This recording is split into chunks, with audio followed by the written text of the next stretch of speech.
Next up, we have Jenika Ebing, and she's presenting her research confronting misinformation in chronic health support groups on social media and a proposed local solution.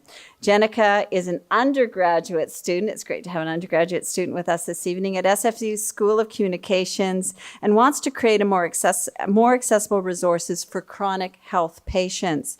In her spare time, Jenika volunteers at the Royal Columbian Hospital Foundation. Please join me in welcoming her to the stage. Anthony William identifies 11 benefits of celery juice. I'll give you my top 3 favorites, quoted from his blog. Number 1, it fights autoimmune disease. Pathogens are actually the true cause of the inflammation that's mistakenly considered autoimmune. Celery juice's sodium cluster salts can break down and flush out these pathogens. Number 2, contains undiscovered sodium cluster salts that these reverse illness. These act together as an antiseptic when they make contact with viruses and bacteria, the troublemakers responsible for chronic illness. The salts begin to break down the pathogen cell membranes, eventually destroying them.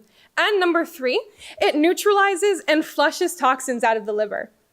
Celery juice's sodium cluster salts, big word here, binds onto neurotoxins, dermatoxins, and other viral waste, as well as those other troublemakers we mentioned, and draws them out of the liver. Anthony William ties off this blog post by stating, "Learn more about the miraculous healing powers of celery juice. In medical mediums, celery juice on sale today on Amazon for $12. The reason why I mention Anthony William is that he has 3.3 million likes on Facebook. He has 3 New York Times bestseller books and provides medical information from a spirit guide. I know. He has 0 qualifications to be giving medical advice.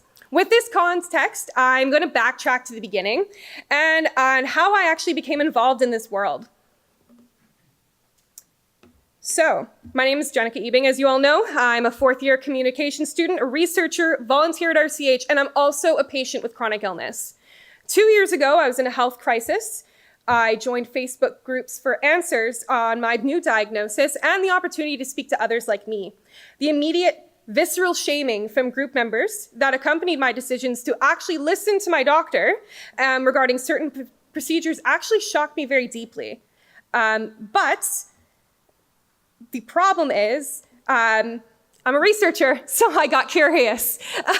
Patients are accessing support networks on Facebook, which are rife with misinformation. The support suggestions and natural conspiracies that can actually result in adverse health effects and dangerous delays in treatment. That's what I found.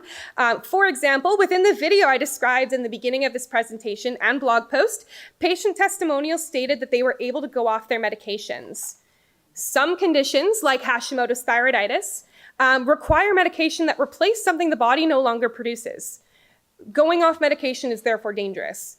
The lack of academic research around this area of misinformation is also surprising. On 2 groups that are for chronic illness that I'm on, and are also science-based, I asked them about their experience with misinformation. I got over 200 comments. I'm calling on the research community today to explore this avenue with me and help these patients tell their stories. So, I did mention a solution, not really permanent solution. It's more of a stopgap measure. So research has established positive outcomes associated with getting appropriate self-management strategies. However, we often don't necessarily acknowledge the need to support patients both physically and mentally. I propose that we do more to connect newly diagnosed patients with the resources that we actually do have available in Vancouver. Expanding information already on HealthLink BC, creating toolkits for patients, and creating a repository of information specifically geared towards chronic conditions may prevent the need to use Facebook for support. Until we can understand how to engage those who are misinformed, we can work to help members of our community learn healthy, evidence-based self-management strategies. Acknowledging this issue, researching the impacts, and engaging patients through the patient-oriented research framework that I'm a big fan of may create a meaningful dialogue for this issue. I'm going to conclude my story with the following anecdote, tying back to my favorite topic, celery. So I recently posted a video on YouTube for one of my class projects, and the project's benefits to combating chronic health misinformation and my own personal connection to it. When I forwarded it to my mom, because that's what you do, she told me that YouTube's autoplay brought up a video which looked like it was an actual practical explanation of a woman's experience with the celery juice diet. But it was just another advertisement for the cleanse, touting benefits that don't exist. Thank you.